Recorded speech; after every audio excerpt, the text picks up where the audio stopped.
Hey everybody, this is herculespetix, founder, curator, docent, and gift shop employee of the herculespetix Academy of Comic Book Studies. Today we're going to be looking at Witzend number 3, 6, 7, and 8. I usually like to look at a complete run of stuff when I make these videos, but I realize I'm never going to find Witzend number 1 and 2 and the other issues I'm missing. I'm 57. I've been looking for a while, and I'm not going to win the lottery. I'm not going to be able to afford them. I pretty much only own these because I lucked out and found a couple of these at like thrift stores for like $1. Obviously, they didn't know what they had. And this was like in the 90s. And I also worked at a bookstore where I basically had the pick of the litter. And my managers were very kind with their pricing for employees. So basically, I got these for nothing. And but these are not nothing. These are amazing anthologies from the 60s. Witzend was created by Wally Wood, the great comic book artist, in around 66, I believe, 67, the first issue came out. And he wanted a forum for his own stories that, well, first of all, just that he could own and not have, big comic book companies, own all the rights, own his original art, but also just so he could express himself, do stories that no mainstream publisher would want to publish. And also, he opened it up to all of his friends in the comic book industry. So Wally Wood's in every issue, but the bulk of these issues are other artists. And, it's not like they're going crazy. It's not like, they're making these crazy underground comics, but just, first of all, they get to show boobies sometimes. So I think a lot of the artists were just like, oh, I could draw a comic and show some nipple. But some of these guys were just, they just wanted to express themselves and do a comic for themselves, like real art instead of just commerce. So let's start looking at these. Witzend at number 3. This is from 1967. Start off with this. I love this Wally Wood cover. So simple and just beautiful, though. I love the design of it, all this negative black space. It's a great cartoon. Really, such an elegant cover. We have a little introduction from Wally Wood, and we have a beautiful drawing by Leo and Diane Dillon, the science fiction artists. In a bunch of these Witzends, there's not just comic book artists, there's a bunch of pretty big science fiction artists who I guess just wanted to do some personal stuff. They didn't want to draw laser guns and, space beings and stuff. They just wanted to just do a nice piece of art. We start off with Mr. A by Steve Ditko. This is the very first Mr. A story, Witzend number 3. And I'm sure you know about Steve Ditko. I don't have to get into the background of him. And you probably know about Mr. A. Mr. A was Steve Ditko's, self-published and or published in small magazines like this, his character that expounded his own personal political beliefs, specifically objectivism. And they're very dogmatic, and they're almost like a Jack T. Chick comic, some of these. And these early ones, it's nice because it's, 1967, Ditko's kind of at his prime, but he did them for decades and decades, and they just get more and more crude. He has Ben Oda lettering this, so it looks nice. But later on, he couldn't even afford to pay a letterer, so he just lettered themselves terribly, by the way. But it's nice to see, like, these political screeds actually looking like nice comics, very nicely made. So Mr. A is basically... his whole shtick is that, this is the whole philosophy here. Fools will tell you that there can be no honest person, that there are no blacks or whites, that everyone is gray. But if there are no blacks or whites, there cannot even be a gray, since grayness is just a mixture of black and white. So when one knows what is black, evil, and what is white, good, there can be no justification for choosing any part of evil. So Mr. A is just completely no-nonsense vigilante type. And, I mean, he seems like the kind of guy who would shoot a jaywalker because, hey, that's committing a crime. I do like this spread here, this montage, I should say. All these criminals, and Mr. A is this pure, shining beacon. And there's even a giant rat there. I thought that was weird. I guess that's a threat to the good, giant rats. So this story is about this bad kid. He's a bad seed named Angel. He's a young thug. And him and his friend commit a robbery. The cops are onto them. And they could have just run away, but Angel kills one of them. Bonks him on the head with this lead pipe. And we realize by his showing no remorse about it, he's an evil sociopath. He's just all like, yeah, that was fun. His friend's a little wigged out, though. He's like, why'd you do that? So Steve Ditko trots out the normal cast of characters that he has in these kind of comics. You know, the bleeding heart liberals. His parents are like, oh, he's such a good boy. It's you police. You're the real bad guys. Why won't you leave our boy alone? His school teacher is like, oh, he's such a good heart. He's a sensitive boy. He's not bad.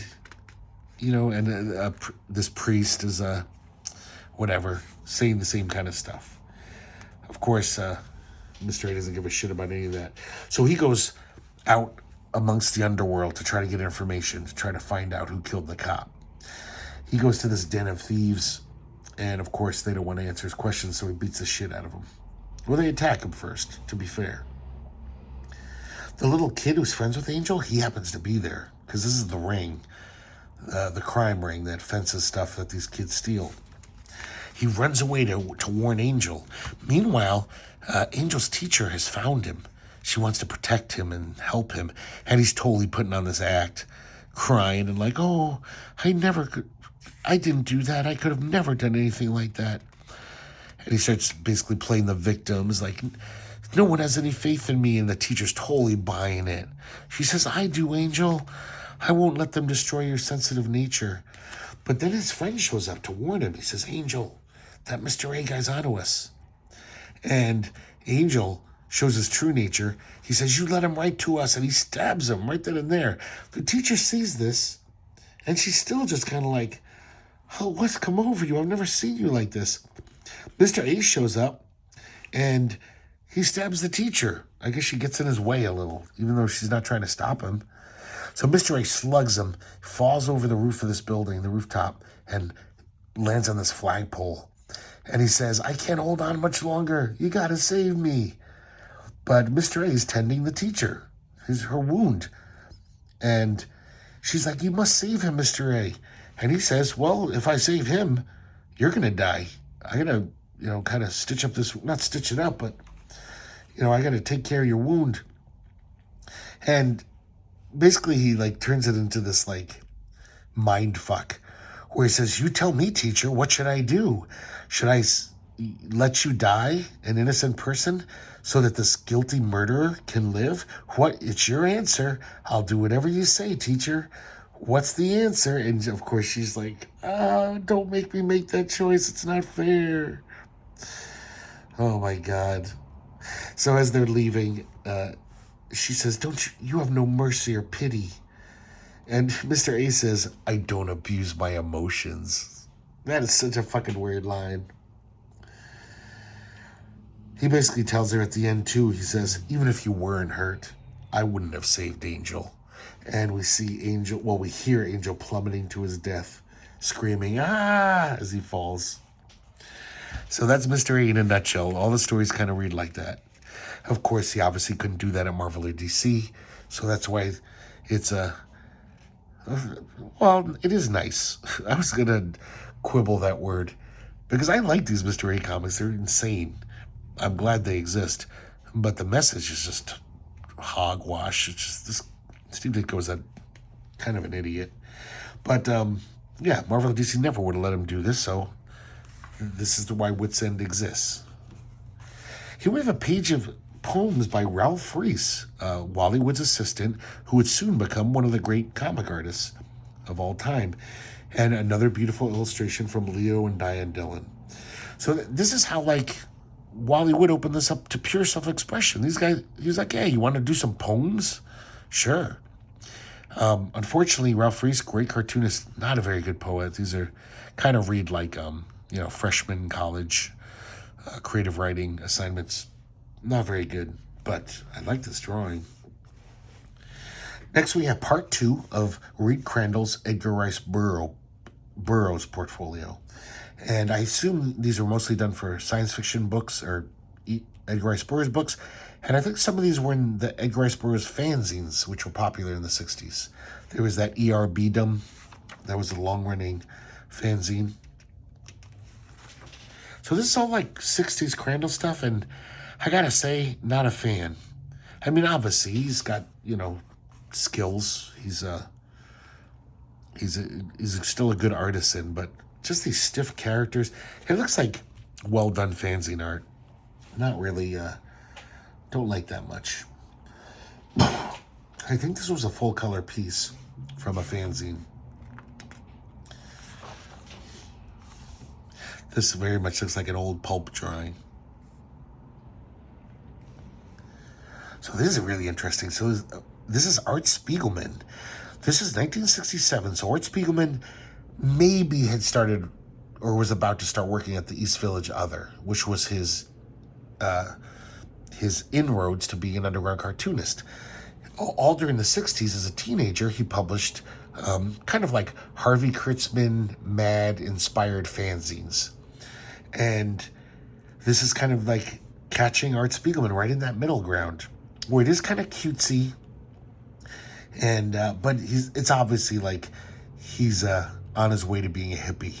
There's definitely lots of drug references going on, and rock music, just kind of hippie stuff. And it's very surreal, and definitely kind of funny. Definitely played for laughs. Lots of gags. I don't know if these were each individual strips. I think they were. It says to be continued on each one. I don't know what they were for. If he was going to publish them somewhere and just sent them to Witzend and said, screw it. But there's some interesting stuff going on. I wouldn't even guess this was Art Spiegelman if you didn't tell me. But I like it. Look at this crazy shading he does. These mushrooms. I love this panel. Excuse me. I'm kind of sick, guys, so I might be coughing a lot. If you don't like to hear stuff like that, stop watching. Yeah, and I'm kind of congested. So then it just gets really dada. And in the middle of the story, it just cuts away to these two guys sitting at a restaurant table in New York City. So it's just all over the place. It is very trippy type of druggy comic. And then it gets just full-on hippy-dippy. He smells this flower, turns into a flower. And the moral of the lesson is, play with your cells and become your own food. Oh, whatever. I don't know what the hell that means. But man, he's already like on his way. Like, just that logo. I mean, this thing's bursting with like different styles, different shading techniques, different graphic ideas. You could tell even then Art Spiegelman was thinking about the comics page as more than just a way to convey a simple story. This is nice. We get reprints of Hey Look by Harvey Kurtzman because he owned the rights to those, so he could reprint them anytime he wanted. And we looked at this book a little while back. Just wonderful stuff. Obviously, you can see for yourself just some of the best cartooning of all time. This Harvey Kurtzman, drawing, actually, which he stopped doing pretty much for the most part in the 50s and 60s. But great stuff. I think these are from the late 40s. This next story is very weird. Let me double check. Yeah, Richard Basford, who the editorial in the back says is this new cartoonist. So apparently he hasn't done much, but it's pretty slick. I mean, he's got some chops. Look at this. So this basically looks like some EC science fiction story, right? But the narration, the caption boxes are totally like almost talking about another story. It's this very weird dissonant effect. It's almost like that movie What's Up Tiger Lily by Woody Allen, where he found a movie and then he dubbed it with like his own funny dialogue. I think it was a Japanese movie, and he just put in funny jokes. And there's comics like that too. Crazy Magazine used to do that. They used to reprint old Atlas horror comics, monster comics, Jack Kirby and stuff. But then they'd put in funny word balloons and I used to love those. But as far as I know, this is drawn by Gassford, but he just did it himself. He made the story he drew it to look like a, easy sci-fi story. But then these captions are totally talking about silly stuff, about, I don't know, these guys trying to get watermelons, and it's called The Invaders, by the way. And so, see what I mean? It looks like totally like a Wood pastiche, Wally Wood. It's pretty good, pretty well done. But here, look at this big sci-fi war scene. The caption says, "Our navigator had flipped out. We were grounded on Coney Island and surrounded by hostile bathers. It was painfully obvious there weren't any watermelons within miles. Ironically, there are no watermelons on Catalina either. There aren't even any cantaloupes on it, Catalina." So this is very Dada idea of just showing a story, drawing a story, and then putting in captions to a totally different story that maybe has slight resonance with what's going on in the panel. Very interesting. I kind of like this one. And it is kind of funny, some of the captions. This one's really interesting. So this is Roger Brand, underground cartoonist. But I don't think he was doing undergrounds then. Undergrounds didn't really exist in 1967, except for Zap. And this is called The Chase. And look at this, guys. You can tell for yourself. He is heavily under the influence of Bernard Krigstein in this story. I mean, look at this. That's almost like the famous Master Race panel, just without the panel breaks. And the way he draws this guy, the interesting body language. It kind of neat. I mean, since Bernard Krigstein wasn't drawing comics anymore, I'm glad someone was trying to do what he did. And the story reads kind of like to be honest, a bad avant-garde play. This guy in black shows up and he's telling this guy he's going to kill him for no reason. He just wants to. And the guy's like, "But I've never done anything to you. Why would you want to kill me?" And he's saying, basically he says, "Well, actually, if you did do something to me, we'd have an emotional connection and then I wouldn't be able to kill you." So it's very that kind of avant-garde, whatever. This could be a little one-act play in some avant-garde theater. But so it just goes on and on, them having this almost philosophical debate. And the guy's pleading for his life, trying to figure out a way to convince this guy not to kill him. But look at these Krigsteinisms going on, guys. The little panels, multi-panels.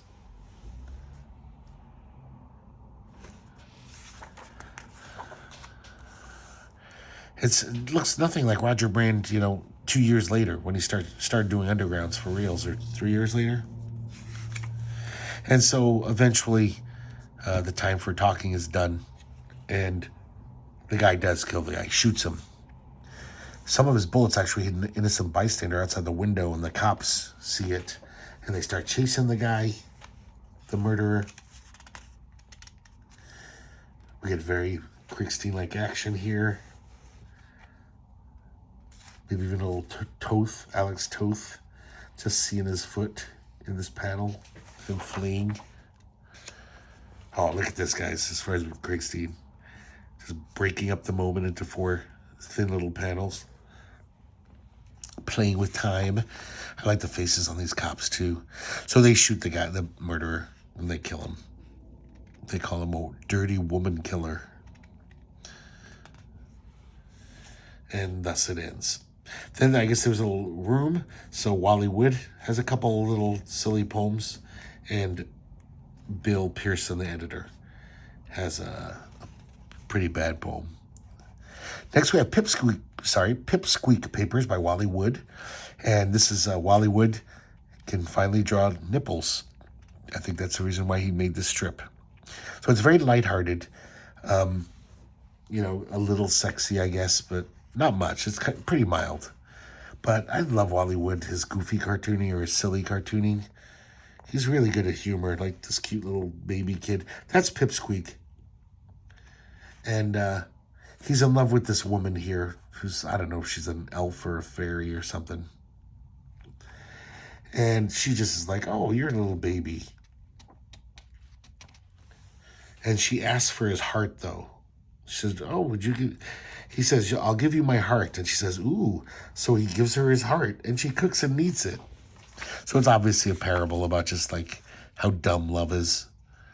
And this little demon guy, he's a little devilish imp, basically grabs her, drags her into a bush, and is like assaulting her. And so Pipsqueak tries to rescue her, defend her honor, and the little imp just kicks the shit out of him. So he finds this kind of homunculus, just this body without a brain, and he crawls inside of it, takes over the brain, and goes to kick the shit out of that imp. I really love this panel with the no borders and the stars.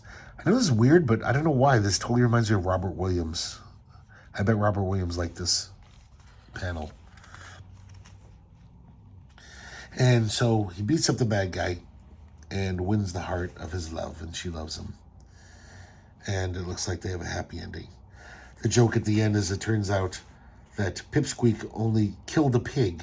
He killed the pig and ripped out its heart to give her.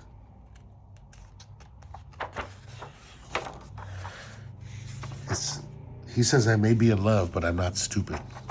We have a short story by this guy, Sam Kabish, called Vanessa. Yeah, pretty dumb. Pretty useless. But beautiful drawing by Roy Krenkel. And then, this is weird in a way. We just talked about that story where the guy did the captions differently than the art. This is Frank Frazetta in 1950 had a pitch for the syndicates.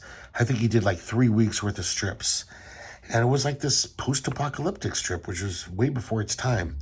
So man has reverted to like being like cavemen. And there's this couple, and they're approaching New York City. But Bill Pearson, the editor, basically wrote a story around the art. I guess the story never finished. Maybe it just wasn't well written. So he thought he'd do it better by rewriting the story after the fact. The art's all there, and trying to fit the story into what art Frank Frazetta has drawn. The story's pretty bad, as you can imagine. The fact that it was just crammed in there after the fact. But man, look at this prime. Well, not prime, but I love early Frank Frazetta. I love most Frazetta. But this like White Indian era, we looked at that White Indian comic, about a year ago. I just love his stuff. The way he draws women's faces. Just nobody draws like him. He's incredible. So this couple's going through the ruins of New York City. We see the lion in front of the library. The stone lion. Every panel, though, is so well composed, so well drawn. It is interesting, though. This is pretty early in Frazetta's career, so there are a few little things that are like, oh, that's a little off. Frazetta wouldn't have drawn it that way in even 5 years from now. But it all mostly looks so good to me. So there's all these mutants outside attacking them. And they break into this weird building. I don't know what it's supposed to be, but it seems untouched by the ruin that has affected New York City since the nuclear wars. And there's all this beautiful art from the old times, back before man had fallen into a primitive state. And then I see these statues of, the men from our time wearing their suits and stuff. And then I see these guys in cubes. And they're just like old-time humans, dressed in nice suits, And one of them starts to talk. It says, please wait quietly. The mutants are the salvation of the human race. The function you few remaining humans will serve is as food. And that's the end. So such a clunky, obviously this guy Bill Pearson didn't have an easy task trying to shoehorn story into this art that was already drawn. But just pretty dumb. But I could care less. These word balloons could be all blank. And we get to see all this Frank Frazetta art. especially at the time, which no one had seen. It was probably in Frank Frazetta's closet, gathering dust. We get another hey look, and we have words from Wood, kind of a little editorial.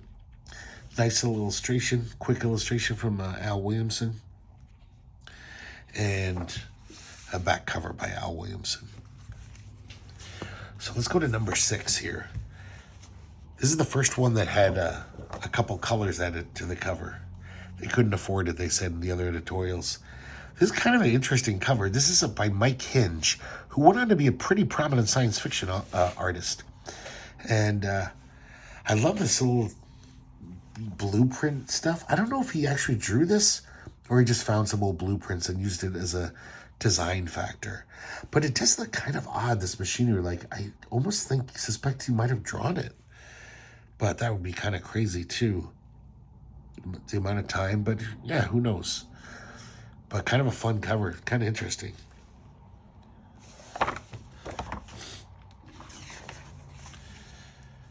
I don't know who drew this. I couldn't find out.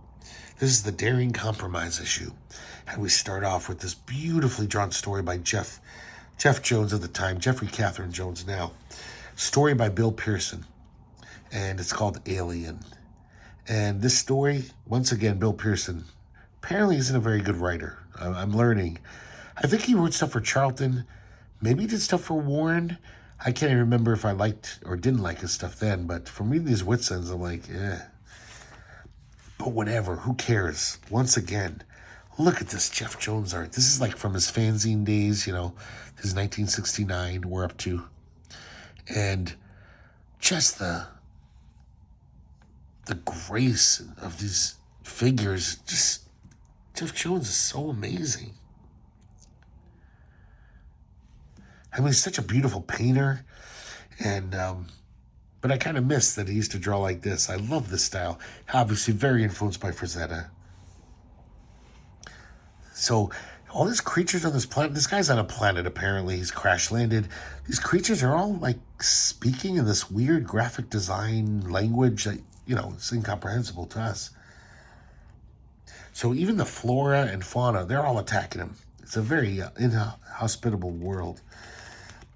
But man, almost every panel is just fucking great. It almost looks like Bernie Wright's in there. They were pals. I wonder if Bernie Wright had helped him ink this or something. There was a deadline crunch. Who knows? Those guys used to always do stuff like that.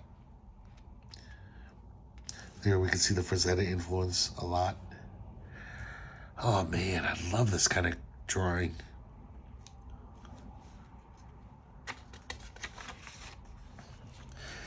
And then it seems like what I gleaned from this is that the rescue ships come, and it turns out our protagonist that we saw in the first few pages is now, he's speaking that alien dialect. He's been taken over by them, maybe?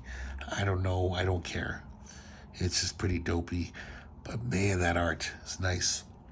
This is kind of cool. It's a really well-done interview with Will Eisner by John Benson, one of the earliest great fanzine writers.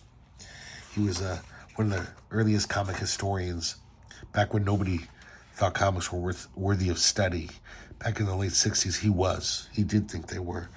So it was a really good interview. Will Eisner, really erudite guy, really intelligent. Pretty interesting page from the Spirit here reproduced. We have a subscription ad here with, pretty sure that's Wally Wood art. This is on different paper. I guess she was just supposed to rip this out. And the interview continues for another page. Really interesting to read an interview with Eisner from this time. I've read many interviews with Will Eisner from, the mid-70s up. But he wasn't even back in comics at this point. He was, still working for PS Magazine, his company that did shit for the Army. Excuse me, guys.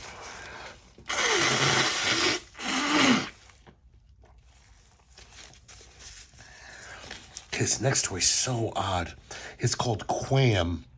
It's by this guy, Sorrel Garika. And just I've never read anything quite like this. It's so odd. Kind of reads like a weird underground comic, even though there's nothing naughty in it. And we see this guy, Maynard Quam. He seems like just like a Joe Lunch Pail kind of grunt worker. But all of his thought balloons, he's thinking all of this kind of heady intellectual stuff. His wife seems to be kind of nuts. She's like, Maynard, look at my brass bra. It weighs 8 pounds. And so we find out, well, first of all, we find out his wife's kind of a harridan. She's always henpecking him, saying, why don't you make more money? I like this how she's talking so much that her word balloon is heavily, she has to hold up on it using her hands and her breasts. It's just so many words in it that it can't sustain itself. So Maynard goes off to work. This is a really interesting panel. I have a feeling that, I could see how this could been done for effect, almost like an animation, where it gives it a field of depth by all the people in the background are just sketched in, as if it was loose pencils that he meant to ink later. And Maynard is drawn, with duotone, very completely inked. But then, why are these guys kind of inked? I guess because they have something to do with the story, maybe? So these people are all just faceless drones walking to work. But these people that kind of impinge upon Maynard's life, they're half inked in? I don't know if that's worth mentioning. I just thought it was very weird and interesting. This one's even more sketchy. Even Maynard's sketchy in this one.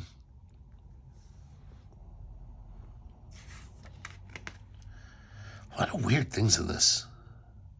It looks like this is from a book. He photocopied this or just lifted it. So basically Maynard, there's no real good reason. He works at the dam right outside of Detroit, and he plans to flood all of Detroit and kill every single person in the city. Doesn't really say why. Just because he's a weirdo, I guess. And then so he's there at the controls, and it's weird because he doesn't necessarily do what he set out to do. He just starts shooting his coworkers and starts a bloodbath. And he runs down the corridors. The police are called in. There's a manhunt for him. They're trying to find him because he's gone nuts. But it doesn't seem like Detroit is flooded. So I don't get what's going on exactly. There does seem to be something coming out of the dam at one point, but just because somebody flushed a toilet. So I guess maybe it's a delayed thing. I don't know. It still doesn't seem like there's this huge crowd and they don't seem to be drowning under the dam. And so Maynard appears at the top of the dam, just hanging out there. Everyone's like, jump, jump. Okay, this person does say, the dam's burst, we're doomed. Just seems like you wouldn't even have time to think that if the dam burst. I still don't see the water killing everyone.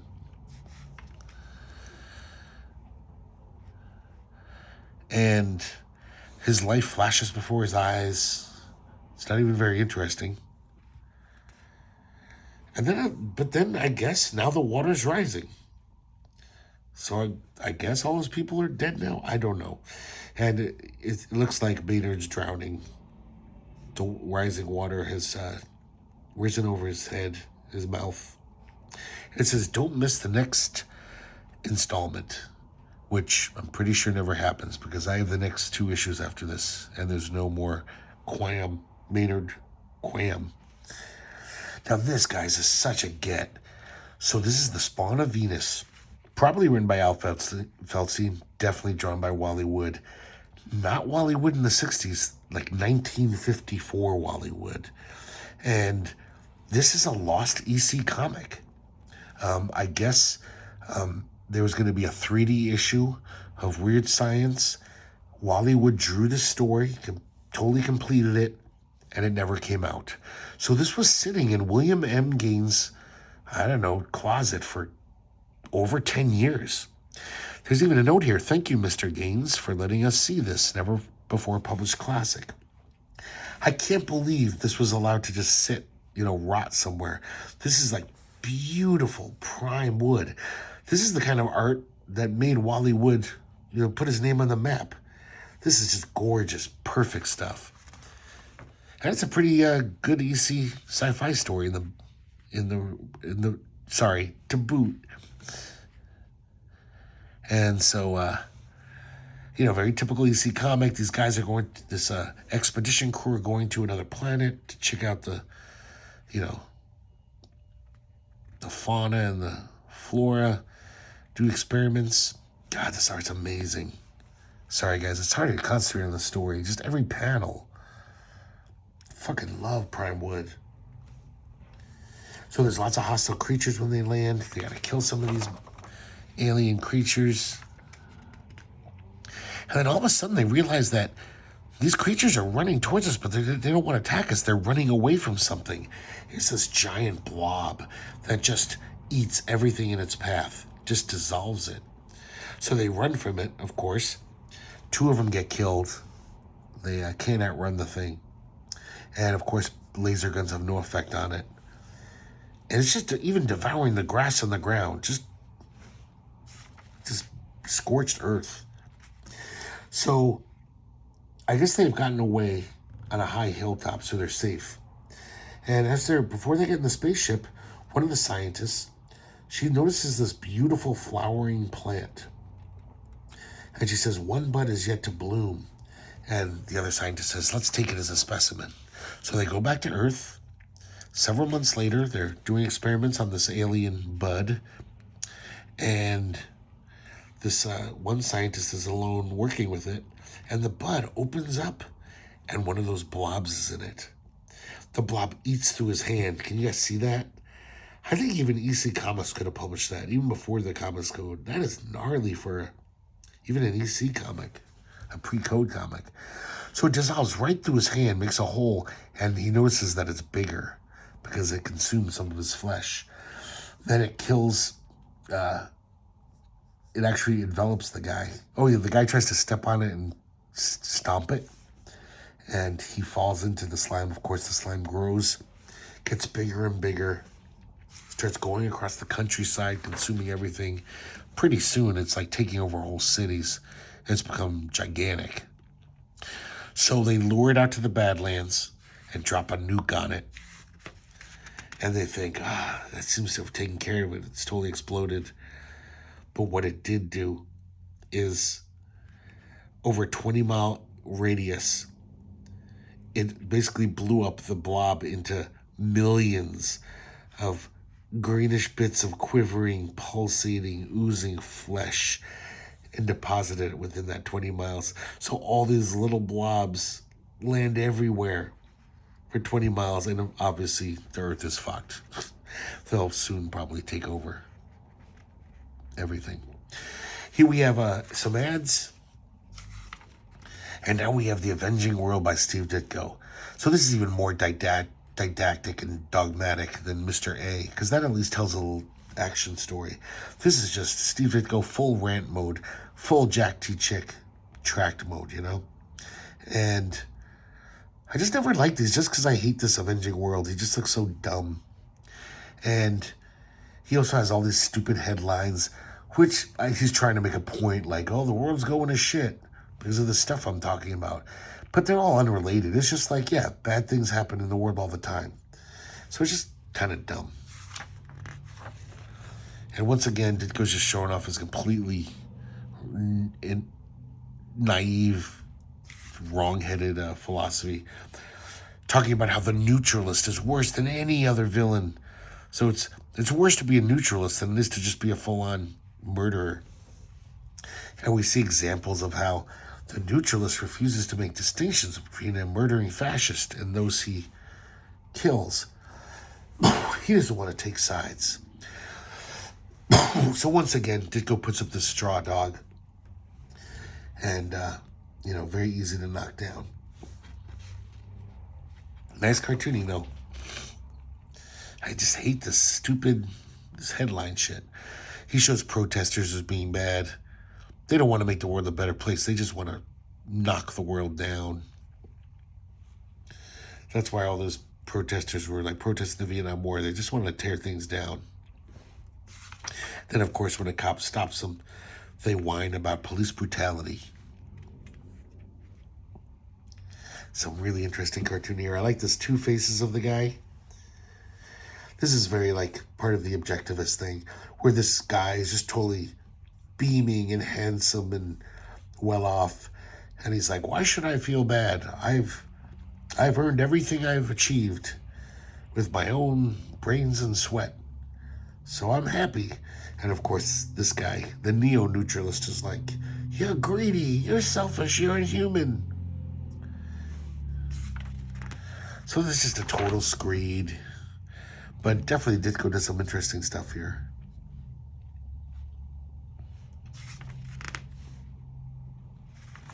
A big set piece in this is this guy tries to mug this guy.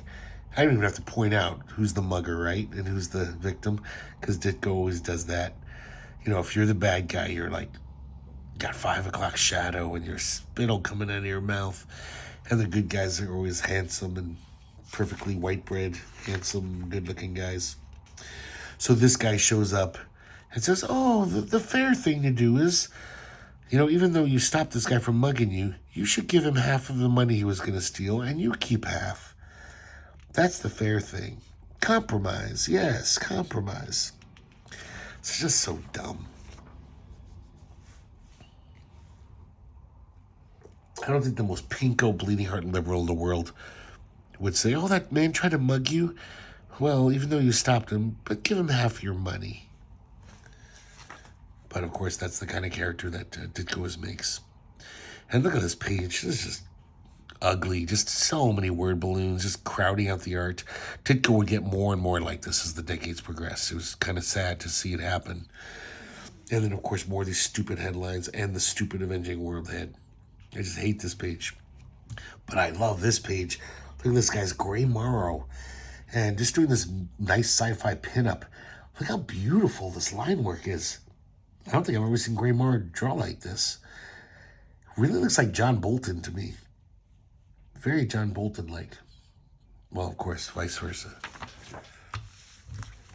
Now we got Witzend number 7. And this guy's is kind of historic. It's the first appearance, well, the first and only appearance of Von Bodé's Cobalt 60. Who, of course, we see here on the cover. Man, that's a crazy cover. That is some intense stuff.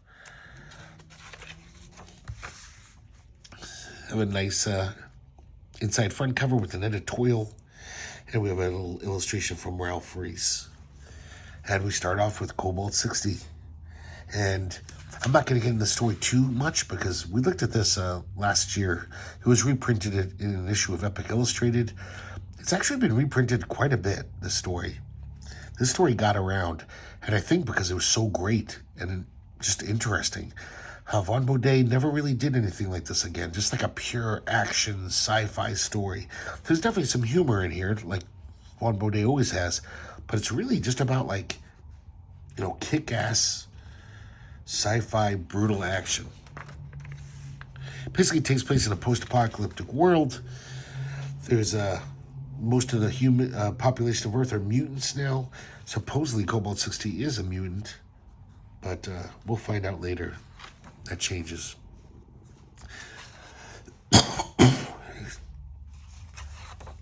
Excuse me, guys. Oh man, when I cough, it hurts so fucking much. I just want to find out. This issue is 1970. We see this like military group from the city of normies. So some people aren't mutated, and they are basically these evil anti-mutant crusaders. They just go around killing every mutant they can see. The impure mutants. And so Cobalt 60's taking them all out in very, very violent ways. Oh, but he's really good at just straight action. I mean, it's not straight, it's drawn very cartoony, but this is a really fun comic.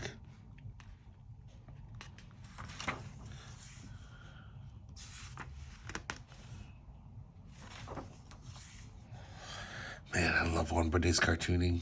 Just such a unique guy as far as how he drew. And his content, everything.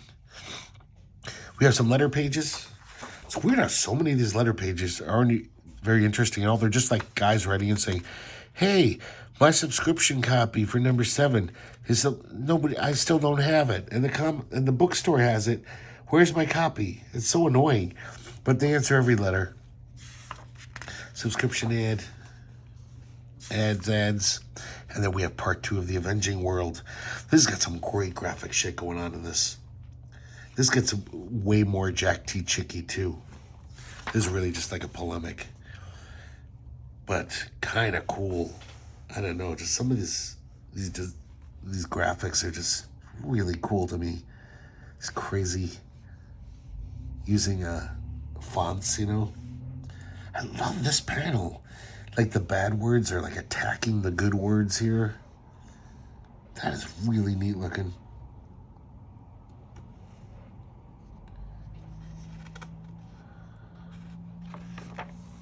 And then he gets, like, this is almost like full-on Doctor Strange shit going on. Even though it's used for this didactic purpose. Like, look at this. This could totally be a Ditko Doctor Strange.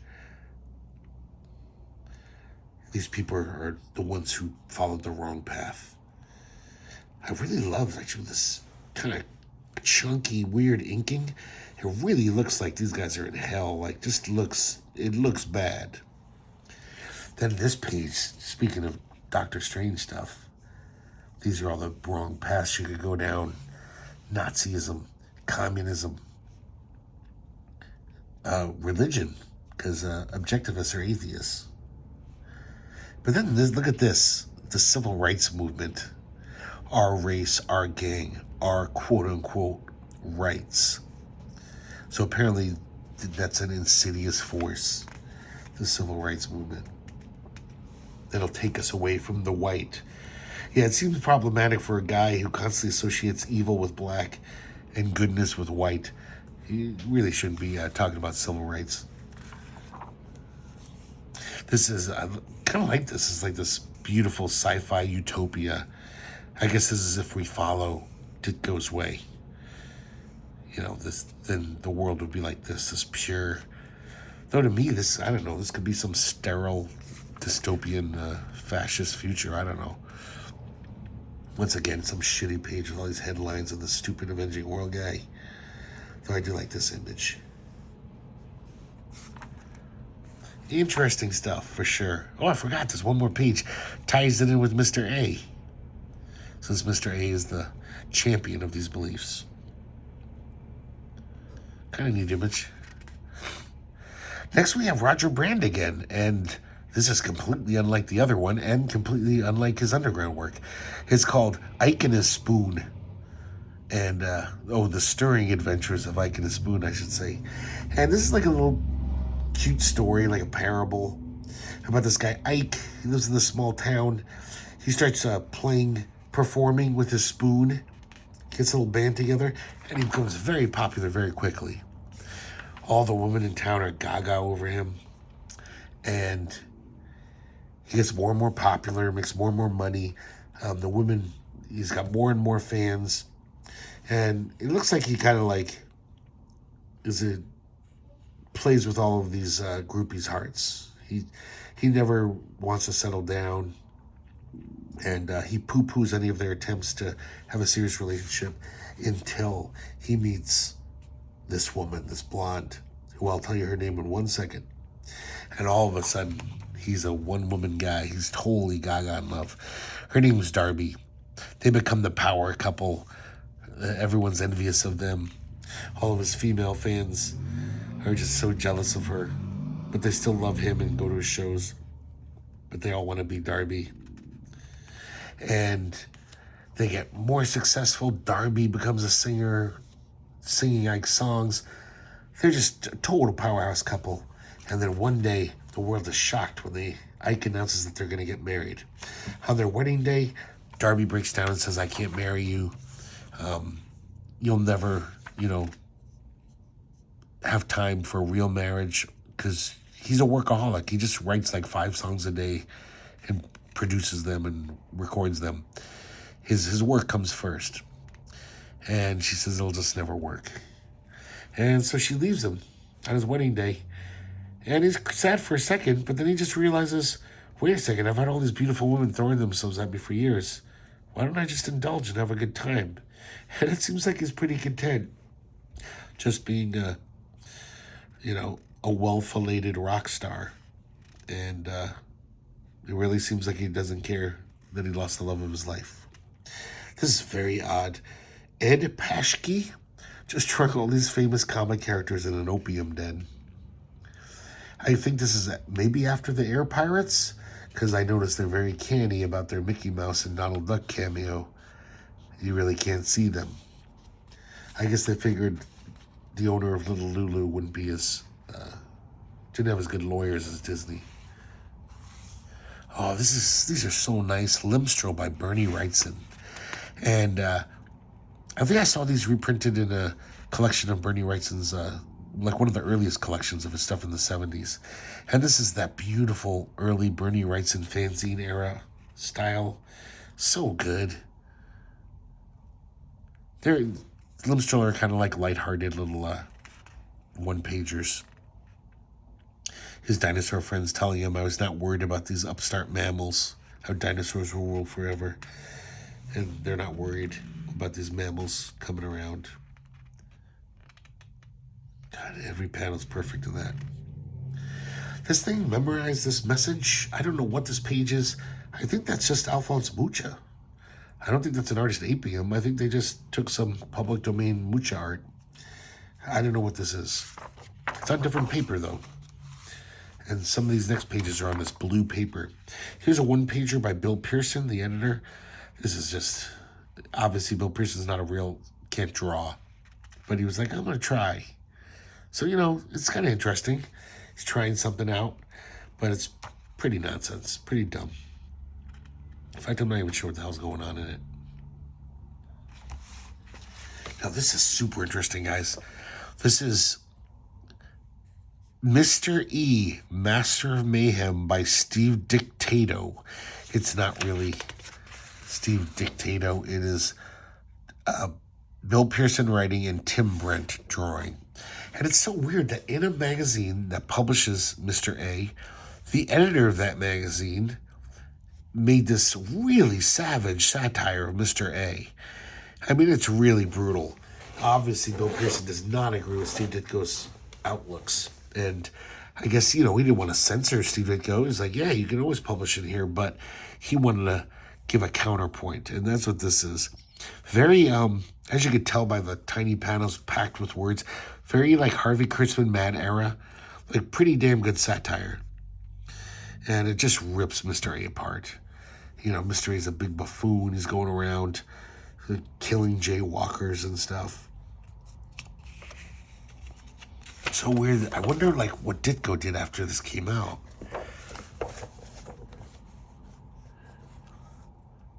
Because Ditko did not, he didn't have much of a sense of a humor. Mr. E's beating up a little girl, beating up a black butler. I mean, he's a deplorable, this guy. Yeah, I never heard of Tim Brent before or since. And he's pretty crude. But I don't know, it's a pretty good job. It's workmanlike, gets the story across. Here we have another beautiful Limstro strip by Wrightson. God. This is why just, you know, Wrightson always drew well, even into the 80s and 90s. But he lost something from the 70s. This kind of like fluid. It's the kind of art you just can't teach. You can't teach this kind of composition. It's like what Frazetta has, guys like Mike Plug. Probably all the guys I mentioned probably got it from Frazetta. But there's something about it, the cartooniness of it, yet impeccably illustrated. I don't know. He lost that in the 80s. He just was an impeccable illustrator. But it's this nameless quality, I should say, that it just makes me sad that it goes away at a certain time. Yeah, definitely Kaluta had it. All these great artists. This is kind of a revelation, this one. It's called The Journey. It's Gray Morrow, but I think he co-wrote it with his wife, Betty. And it's not the best art you've ever seen, but man, it is slick. I've never seen Gray Morrow draw like this. I don't know if it's like painted, black and white painting, or if it's like ink wash or some technique. I don't know. I'm not an artist. But man, look at this, like photorealism. This is some really good craftsmanship. And this is kind of a weird, bizarre story. This witch was killed during the witch trials. She was burned at the stake. Man, this is nice stuff. And I think in the afterlife, she meets this like queen of the witches, Mila. And Mila says, beware of pride.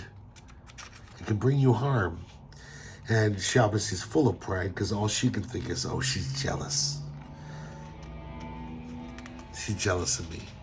Because Mila does tell her that she has the potential to be one of the greatest witches of all time. She has a lot of mojo going for her. Even though it's very slick, I mean, some of this anatomy seems a little off. It's not quite there. Kind of reminds me of that Dennis Bouveau guy from Warlock 5. The technique in here, where it's almost like painting in black and white. It looks pretty sharp. It looks pretty nice. Oh, man, look at this. That's some good stuff. Oh, this page is weird. It's like her body is being cut apart by nothing. Just like cracks in reality or something. And then I guess she's reborn as a baby. I guess, I'm sorry, I forgot to tell you.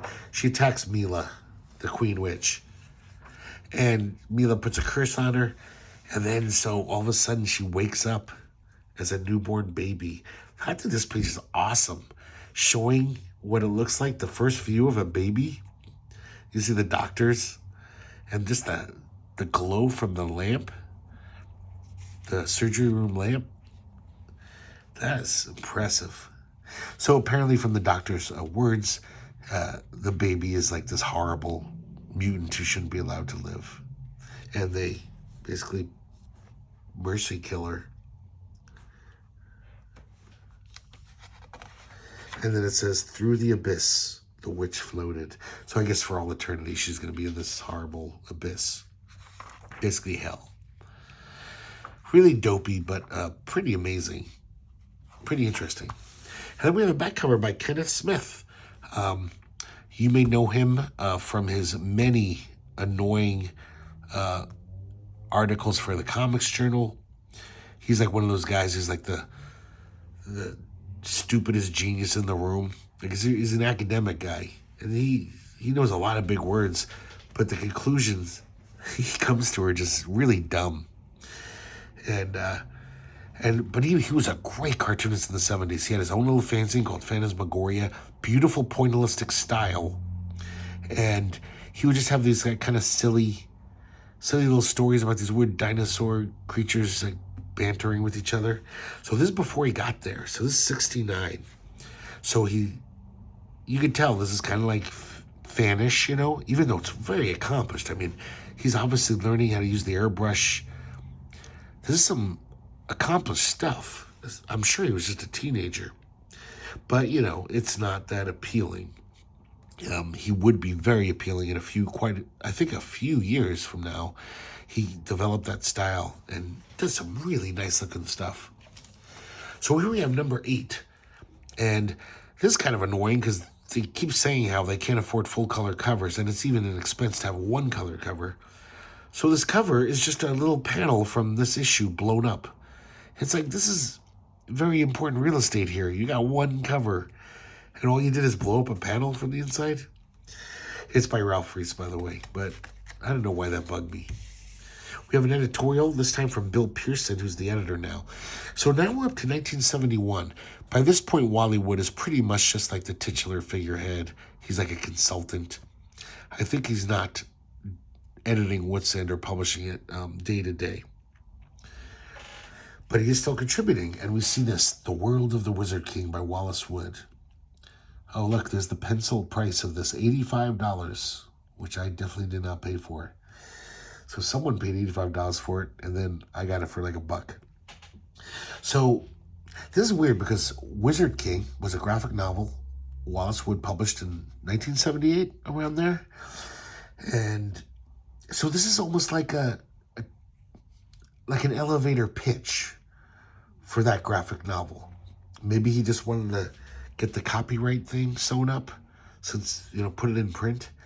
So it's kind of weird. It's just this not very well written synopsis of what the story, graphic novel, would happen in it. It does have some nice Wally Wood art, though, which I don't think has ever been reprinted. I don't think this is from the graphic novel. And it's just like a kind of fantasy thing.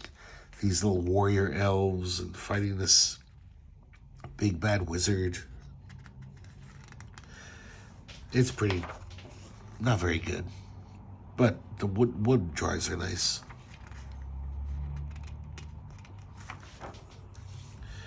Man, this is so weird to me. This is Bob Stewart, big fanzine guy, editor, contributor.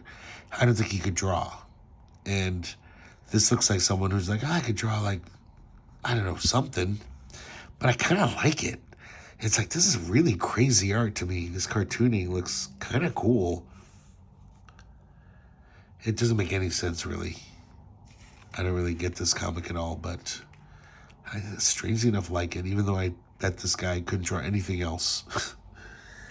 On the opposite end of the spectrum, here we have Barf the Insurance Salesman.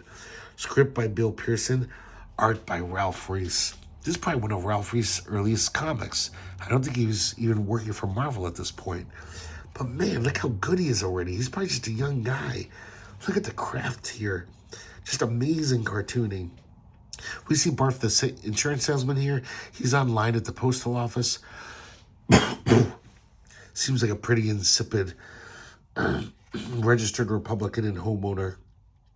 But everyone else in line is quite the weirdo. Kind of interesting. Just amazing line work and everything. So it's definitely a humorous piece. We saw these weirdos online saying all this crazy stuff. But get this is so weird. So there's a guy reading the newspaper, and he says to this other guy, he says, "Oh, it's a tragedy. Some guy named Quam went berserk and drowned the whole city of Detroit." So he's referring to that Quam story by a totally different writer and artist from 2 issues ago. So weird. God, I'm mixing up all these stupid names now. What's his name again? Barf. Barf overhears this and says, "My Aunt Thelma lives in Detroit." And he instantly vows to get revenge for her. So he starts reading up on this guy who blew up the dam. Sorry, guys.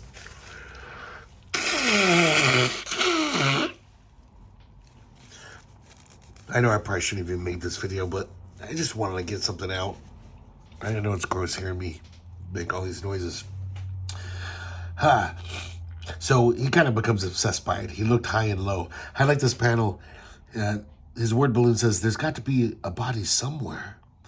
And he's like holding onto the balloon. So he basically looks like he's going nuts from this obsession with finding the guy who drowned Detroit. His hair starts falling out. His eyes are bloodshot. He starts hanging out in alleys, just asking random people for information. There's the cover image. Oh, I love this drawing so much. And then things get really weird. So he starts just like wearing this little gym suit. Almost like he's a superhero or something. And then, I don't know what the hell's going on here, but look at this page. I love when they do shit like this. He runs over here, goes down this trap door, then goes through this doorway here. And of course, all these rooms are just kind of surreal and weird. Jumps out the window, falls down into this canopy, and then it just gets really weird. An octopus attacks him as if he's underwater all of a sudden. And just more of this craziness. Oh, I'm sorry, it goes this way. Then he goes down into the mouth of this giant lizard and crawls through its guts. And then he's in his easy chair back at home. So it was a dream, but they don't even set it up. It's not like he's going to bed. This comic is just pretty nuts. It's interesting that probably at the same time, Paul Kirshner was Wally Wood's assistant. And this has a lot of Paul Kirshner in it to me. Just the mundane surrealism. You know, everything's drawn very straight, but things are very trippy at the same time. So he wakes up from his dream, and he starts an argument with his wife. And after hearing him rant for a little while, she just calmly says, "Winston, I'm having you put away." She's committing him. says, look at you. You run around in your underwear. You're a disgrace to the insurance business. And so then, I guess before they can put him away or he refuses to go to the mental institution, he gets a lead about this guy named Gringe who knew Quam. And he beats some information, well, threatens to beat some information out of him.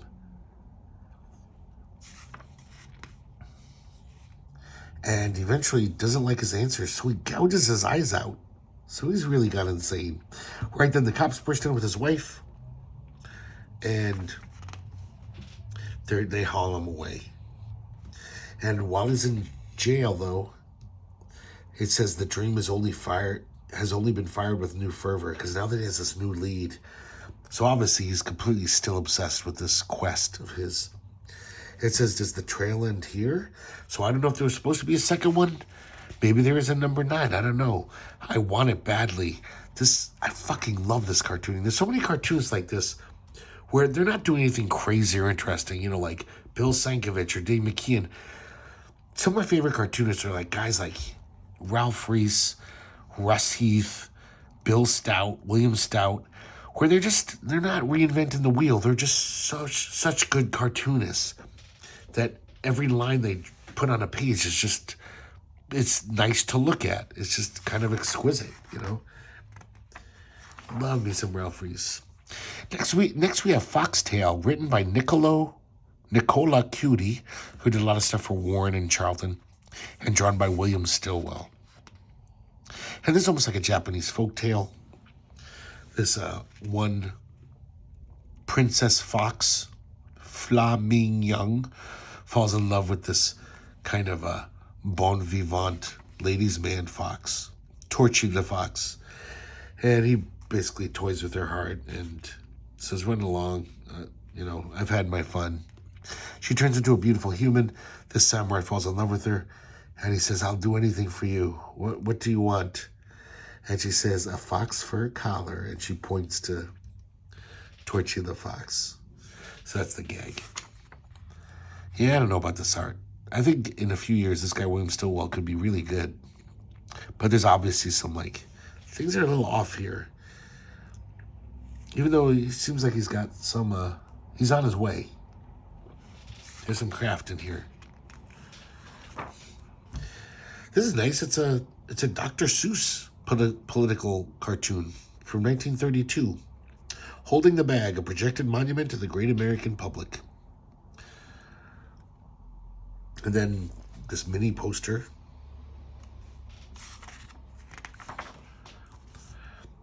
Once again, repurposed art by Frank Frazetta. This is some beautiful stuff. So what they did is they just published Edgar Allan Poe's poem, A City in the Sea. And I guess they had this old Frank Frazetta art lying around. I couldn't get to the bottom of it. I wanted to know what this was for. But look at this beautiful art. Just the kind of shale-like rocky surface of this cliff side. Even that's just so beautiful. Frazetta could just draw anything and everything so well.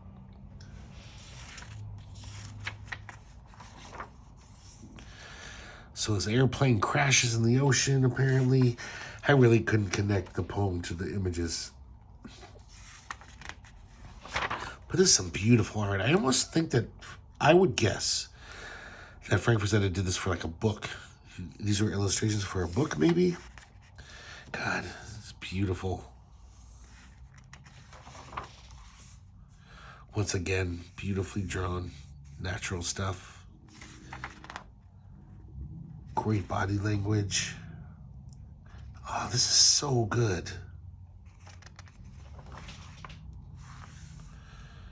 That's really nice.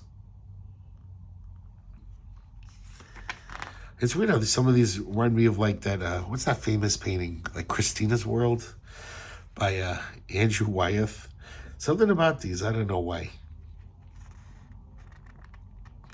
Oh, that's good stuff. It says lettering by Gail Smith, which is weird because it's just typography. So I don't know. I guess she did the typography. Oh my God, this is so weird. The Breakout, a one-page humorous strip by Steve Ditko. And Steve Ditko never does funny stuff. Well, when he tries to do funny stuff, it's always just weird and off. Like, it's so funny how it just seems like, yeah, you can't have a sense of humor if you're an objectivist. It's almost like a prerequisite to being an objectivist. It's like, yeah, you have no sense of humor. And the few times Steve Ditko has tried to be funny, he's just proven it. First of all, I really don't even like the way he tries to draw funny. I was just talking to my Canadian pen pal, Archibald Gernsback, also a great friend of the channel, and he's endowed us with many great things.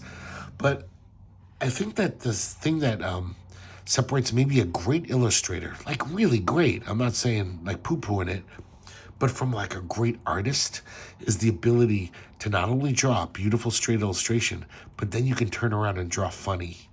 You know, like guys like Bernie Wrightson or Frank Frazetta or John Severin. It's like there's a lot of great artists out there, but they can't really break their style and draw something funny. And we can see this in Ditko. This just looks like really bad cartoony art. And the plot of this, a tiger escapes from the zoo. All the security guards are terrified. They're trying to catch the tiger. So he puts on this bird outfit to sneak by him. That's the joke. So weird. Like, Steve Ditko's brain was just, I don't know. I think that guy was on the spectrum or something. He was a weirdo.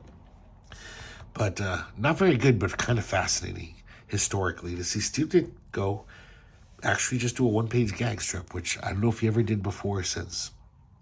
This next one's also kind of interesting. It's fragments from Lewis Carroll's The Hunting of the Snark as an augury of some distant future by John Adkins Richardson.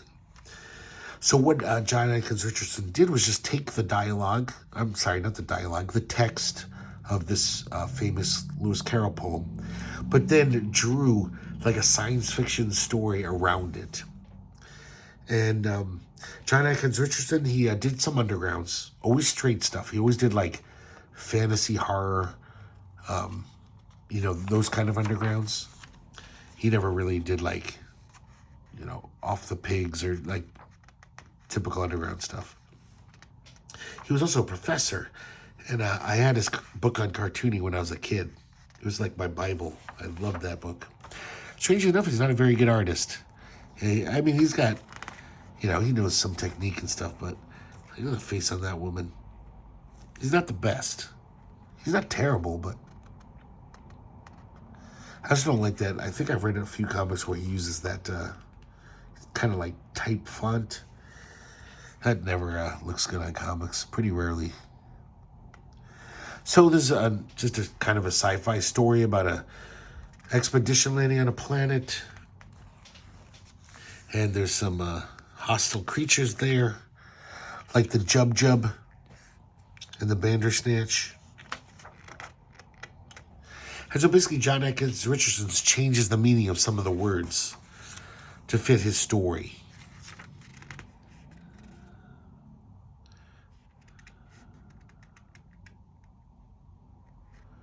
Yeah, not very good. But he even has a glossary to show you like how he did it. So like when he mentions a thimble, he's talking about a small reconnaissance craft. Of course, Lewis Carroll meant a thimble in his original story. So that's how he gets around this whole connecting the two. We have another little subscription ad type thing. And then a back cover by Bill Pearson. Very odd. I kind of like this. I'm not even sure what I'm looking at here. I mean, obviously there's the eyes, the nose, and then what's going on up here? Horns could be out of his head. It looks like some crazy manga. Maybe because all the speed lines here. So there you go, guys. Witzend 3, 6, 7, and 8. Hope you guys like looking at them. Fantagraphics apparently almost 10 years ago, published like a best of Witzend. So probably most of the good stuff in here is in there. I definitely want to get my hands on that because I'm never going to get those other issues, like I said earlier. I'm sure I'm going to die with these 4 Witzends as my only Witzends. But I had a good time looking at these. There's some outstanding stuff in here. I just wish the editorial rigor was a little more. I think Wally Wood was just like, come on, guys, play in my sandbox. So he didn't really, not censor, but didn't really say, oh, this isn't good enough. He took all takers, all comers. So it's a good, noble experiment in small press publishing. And I don't even know if you can call it an experiment. It lasted for 10, 11, 12 issues. So it was pretty successful, I guess, to last that long. So thanks for watching, guys. And hopefully I'll see you next time here at the Herculespetix Academy of Comic Book Studies.